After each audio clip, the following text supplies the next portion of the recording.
When you are called to do a work for God, He will always provide you with everything that you need. He will provide you with the support that you need in order to get things done. And when we understand that, it makes it easier for us to focus on the task at hand and not be distracted when people come against us and try to attack us. And when God gives you people, it's so important that we work together and that we support each other and understand that we have one common goal, and that is to please the Lord.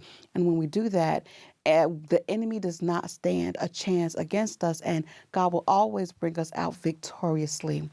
As always, it is such a pleasure to be here for the Sanctuary Sunday School powered by the Sanctuary Academy. And this month is also special. Not only are we in season 4, it's anniversary season, but it is my birthday. I turn 50 years old on September 28th, and I will be hosting a virtual birthday celebration for you, with you. Please join me.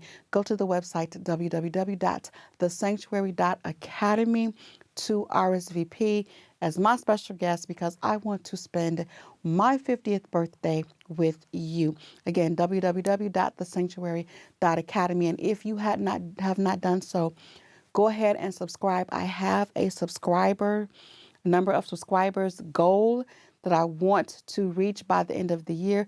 It would be amazing if I got it by my birthday. That would be the best birthday gift ever. So go ahead and subscribe.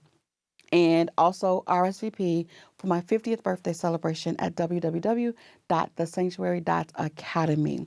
This week's lesson: God gives the victory over the Amalekites. And this is a great lesson about Moses and how he was leading God's people. And it solidifies how God called him and how God worked through him.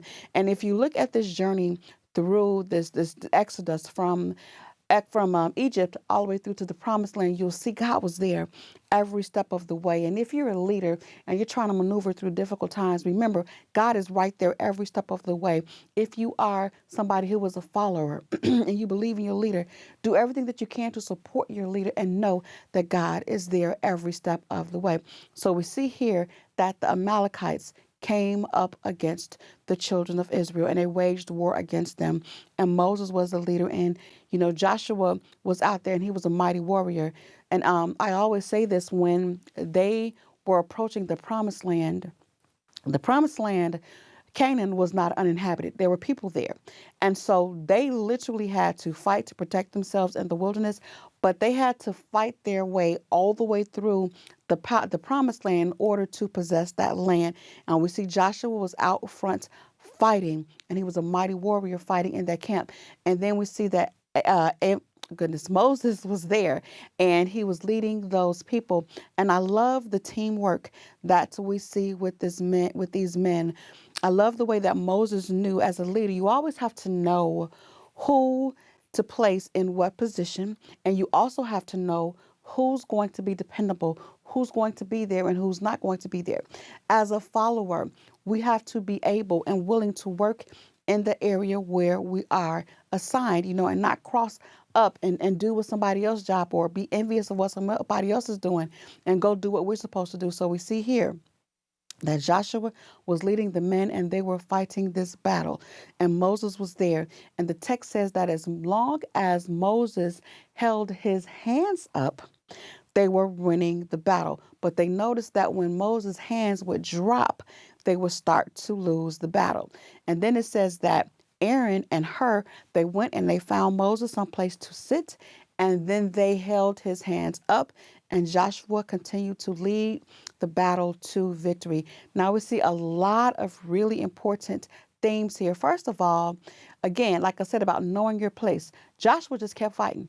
He wasn't worried about what was going on with Moses. He just kept fighting, because Moses and Aaron and Hur, they were up on the hill, Joshua in the trenches fighting. So, it wasn't, look, y'all ain't doing nothing, get down here and help me fight. Nope. Joshua kept fighting. They stayed up there, and they noticed, they were paying attention. You always want to be attentive. They noticed the trend.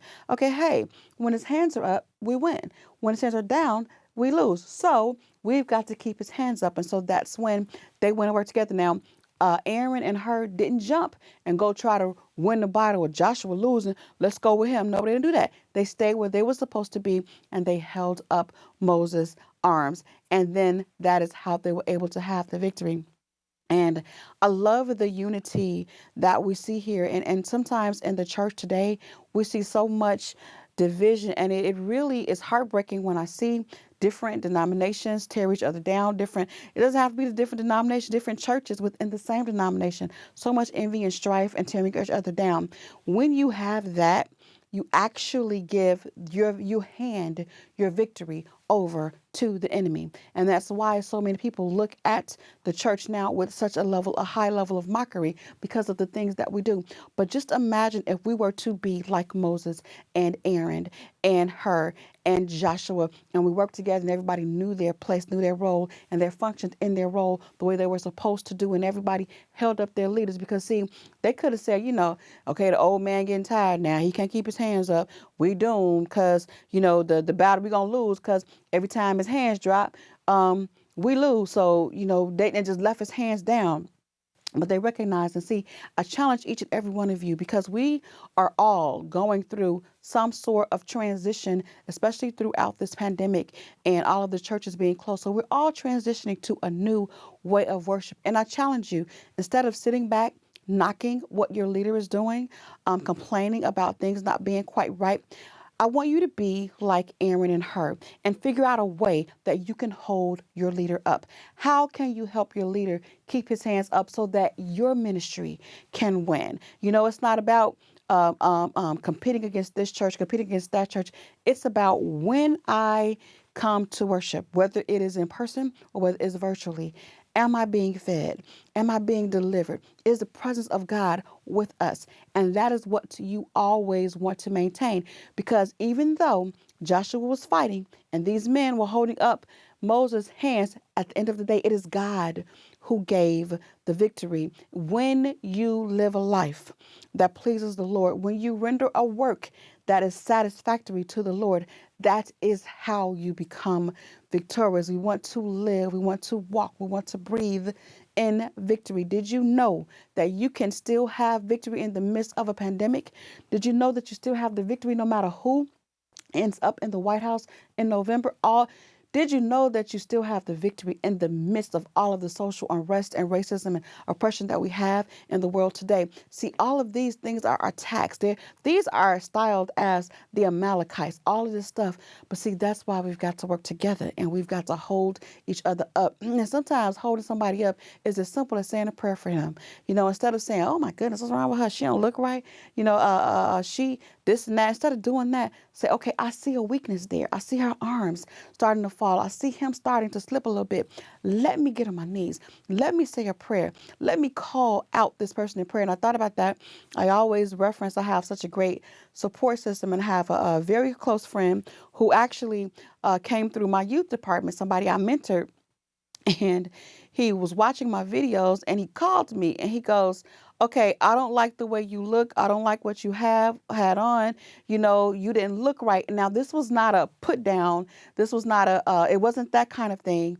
He said to me, you don't look right. You don't look like Val. What's wrong? How can I help you? What do I need to do to make sure that you are at 100% the next time you're in front of that camera? See, that's how we have to be. We have to understand and see, if I see a brother or sister that's kind of off and kind of not quite there, and I notice that something is not quite right, what can I do to get you back? Because I understand that you're doing the work of the Lord. And it's important for you to be able to be what God is needing you to be, because God is God's people. God's work is depending on it. And so we're talking about that. God provided the victory over the Amalekites. Whatever it is that you are going through, God has the victory and he will give you the victory. I say this all the time. The good thing about running for the Lord, it's not that you're never going to be attacked. It's not that the battle is not going to come. But all you got to do is show up, because you know that you've already won. And that's what keeps me going. Everybody has been complaining about 2020 and how bad it's been. And yes, I have taken a lot of blows in 2020. And yes, I'm physically, mentally, emotionally just exhausted. I'm tired. But I thank God for having people around me to hold my hands up. I thank God for you holding my hands up. I've said this so many times. There are times when I can literally feel the prayers of the saints holding me, carrying me, keeping me going. And that's what we should do for each other. We should work together to make sure that we can maintain our presence. Because, see, look, the race is not given to the swift nor the battle to the strong, but to the one who endured to the end. And we have all got to hold on. And I'm that's why I'm committed to doing these lessons. I'm trying to take as many people to heaven as I possibly can. My one goal is to make it to heaven. I shared my testimony about a month ago when I lost my mom. You know, I was standing by the gravesite, and I couldn't even really break down and be sad at that moment. I mean, I do miss her, but all I knew, she made it. And I said, you know what? Mission accomplished. Well done. And that's what I want. I want to make it. I want you to make it. And if we stick together, pray for each other, intercede for each other, hold each other up, God will give us the victory, just like he gave the Israelites the victory over the Amalekites.